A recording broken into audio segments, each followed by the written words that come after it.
Welcome back. This morning, we're being a voice for victims and focusing on the murder of law professor Dan Markel. The 41-year-old father of two was shot twice in the head at his home in Tallahassee, Florida, back in 2014. He was in the middle of a bitter custody battle with his then ex-wife, Donna Adelson. But since his murder, Wendy's mother and brother Charlie, as well as 3 other people, are behind bars, all convicted in connection to his murder.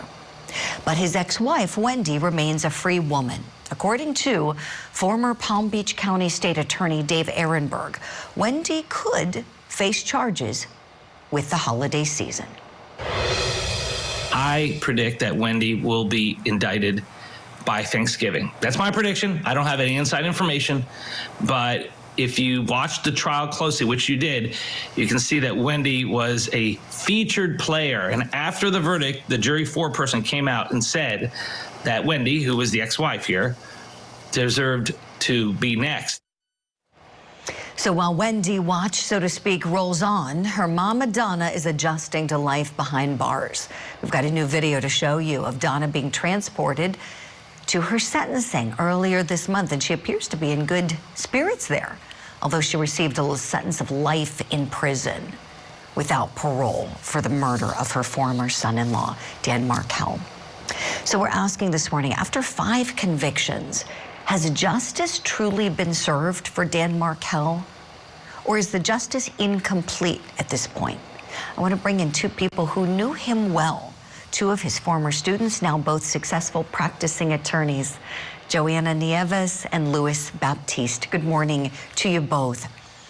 Joanna, let me start with you. The question of complete justice, have we seen it? Good morning, Julie. So I think we've seen substantial accountability, but justice at this point is still incomplete.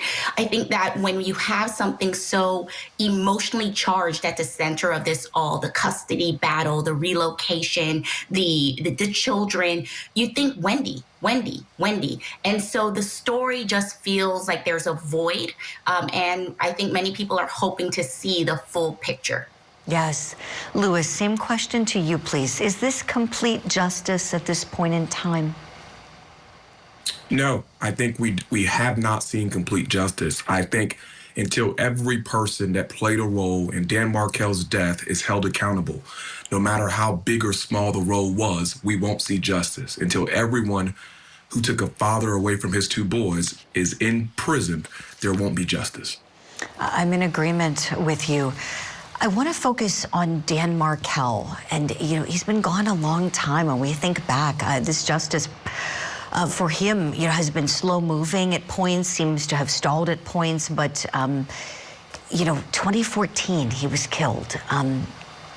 When you think back to your time with him as law students, I want to know something he taught you, and that you've taken with you as you've gone on to practice law, and I'm sure he would be so proud of both of you and all the success that you've accomplished.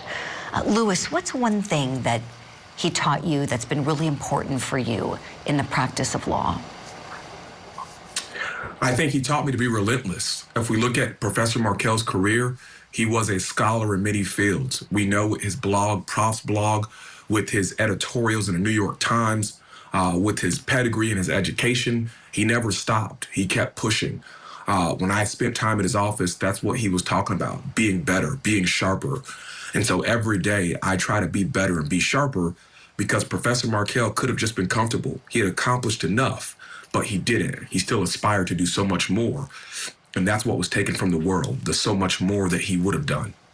Isn't that the truth? That's really the truth, Luis. I mean, I think 41, there was so much life ahead of him taken away so brutally. Joanna, same question. What's one thing he taught you that you continually use in the practice of law? For me, it's that I belong in the room. I think that going into law school, I had this sense of imposter syndrome, and it was such a small class that I had with Professor Markel. It was an advanced level course. It was maybe 10 to 15 people max in there, and it was intimidating being a law student and not knowing what I was doing, but having this person who was so sharp and intelligent, allowing me to feel like I belonged and I was part of the conversation, and I do carry that with me. Oh, that's awesome. Tell us more about what it was like to be in class with him. Kind of take us there, if you would, Lewis. So it was challenging. I tell people all the time that my entire time with Professor Markel, I thought he didn't like me until I got my grade. We went back and forth. I recall in one class, he wouldn't call on me, so I raised both hands and was like, just kept him up for about 2 minutes until he said, Mr. Baptiste, go ahead. But that's what he was. It was probably my most engaging class. Every class he called on you, he pushed you. He didn't shy away from the controversial cases, from the cases that involve race. He didn't shy away from that. He pushed you there to bring more out of you. But again, every time I talk publicly about Professor Markel, I talk about what you see in that picture on your screen. Even though I took him as a student, I knew him as a father, because almost every week he found a way to interweave his two sons into our lecture. On his class door, from the top to the bottom, is what you saw was the drawings of his two sons. And so more than anything, I always ask that people remember him as a father, because even in his classroom, he made sure that we knew as students what was most important.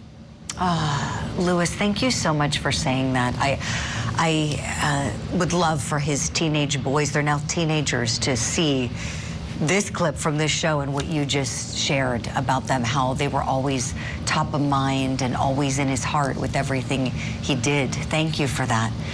Joanna, tell me, when you think back on your time with him, share some of the memories like Lewis just did, in the classroom. How did you feel? What was the experience like? Kind of bring us there if you can. I love the word that Lewis used, challenged and challenging. The questions that were asked were very direct. But he was also comfortable and casual. I remember him just like sitting on the tabletops and talking and engaging with the students. So it was very that idealistic teacher who is invested and brings you close and makes you feel comfortable, although he's still helping you develop your skills as a lawyer and taking an investigative approach.